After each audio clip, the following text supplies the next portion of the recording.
Many thanks for joining us again on today's edition of News Bite on Ghana Talks Radio. My name is Deborah Adolso. Coming up, free dialysis treatment isn't a political gimmicks, it's a data-driven initiative, Dr. Ezekiel Obeng Agyekum revealed. We will respond to the call by the Speaker. We care less about the ruling of the Supreme Court, lante Vanderpuye. Saying Cheifs have failed against Galamsey is harsh. The law limits upon Ehunabobrim Prah Agyensaim VI. Dr. Ezekiel Obeng Agyekum has revealed that the free dialysis treatment initiative is not a mere political program, but rather a data-driven program. According to him, it's a dream come true after several negotiations with the government to intervene. He emphasized the initiative is to support people between the age of retirement and those within the ages of non-employment will be treated without payment. It will be recollected that the Cheifs announced a 6-month free dialysis support program for individuals under 18 and over 60 years old with 8 free sessions monthly. The dialysis issue, I mean, we've had a lot of conversations around it, and let's at this point say a big thank you to media houses like yours who added their voices to the discussion from somewhere last year, September. We've had this discussion back and forth, and the government gave a roadmap that's for starters, let's pilot an idea where we seek to assist the people living with a condition. So to start with, we said that anyone within the age of retirement would have free dialysis sessions, and anyone within the ages of non-employability, so to speak, would also have dialysis being done for free, and those within the working ages would have theirs subsidized, and that's what the government started with. So within the 6 months, we were piloting the idea, reviewing the books, doing the calculations, doing the estimates, how many people are living in the conditions. You go back to about 10 years, how many people were having the conditions, and then you do an estimation as to the coming years, how many people, with all things being equal, under normal temperature and pressure, as you say, under science, how many people are we envisaging to have the condition, and what are the remittances to the National Health Insurance Scheme, and whether or not it's feasible to cater completely for all persons living with a condition. And we did our studies within the 6 months period. This stakeholder engagement spoke to all persons and stakeholders within the healthcare system, and we saw the feasibility, and we are able to do it. Proper management of the NHIS, the funds coming in proper allocation to the authority. We should be able to cover the condition. It has nothing to do with election or electoral gimmick. It's purely a data-driven exercise that we did, and we'll be able to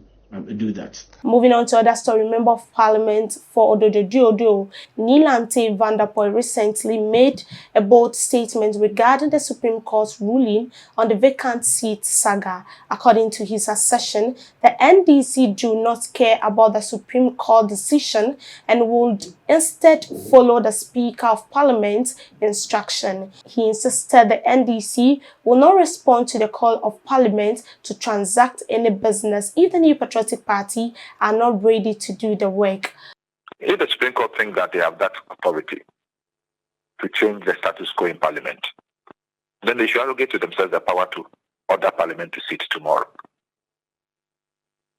I just want you to understand one thing, and many Ghanaians do not know, that Parliament will have our term. We were supposed to go on recess on Thursday, this coming Thursday. So, from Thursday, no MP.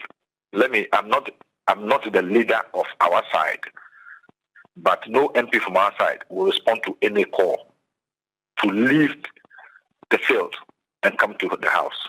We are not. We are not robots to be pushed here and there like that. We were recalled to the House, we came, and nothing was done because the so-called minority was refusing to accept their minority status. Their ego pushed them not to accept, so they decided not to come to the House. And so we came all the way from our constituencies. People left their campaigning, they left the work they were doing in their constituencies, and came down to Accra only to come and sit down for nothing, and then go back. And then you are expecting us to respond to any other call again, it is impossible. We will not respond to that call.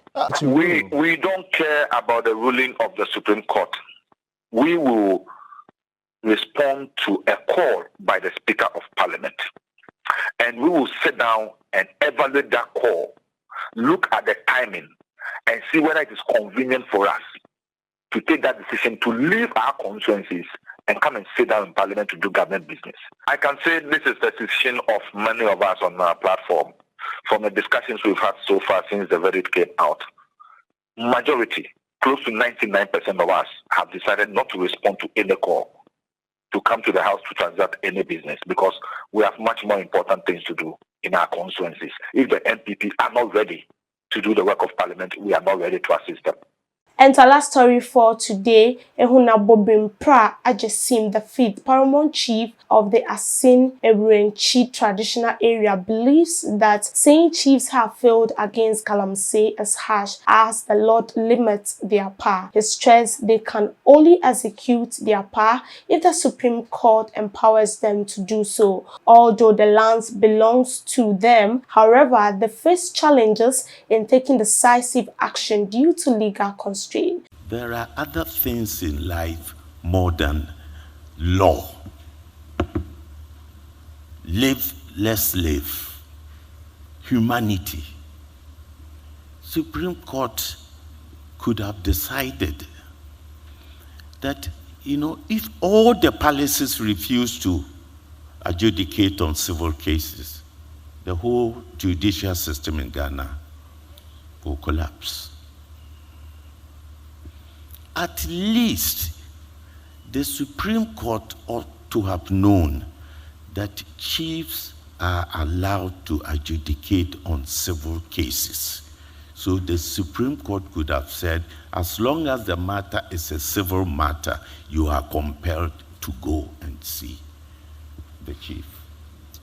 In that case, the chief whose land has been given to somebody, Galamsey, could have called him to the palace and said, listen, I don't want to do Galamsey on my land.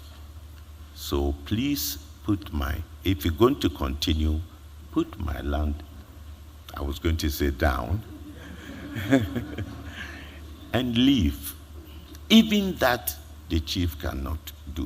Right. So to say that the chiefs have failed in contributing towards eliminating Galamsey is a bit harsh, to say the least. And that's how we draw curtains for today on News Bites. Do want to log on to all streaming platforms at GhanaTalksRadio.com for more detailed information. Do enjoy your day.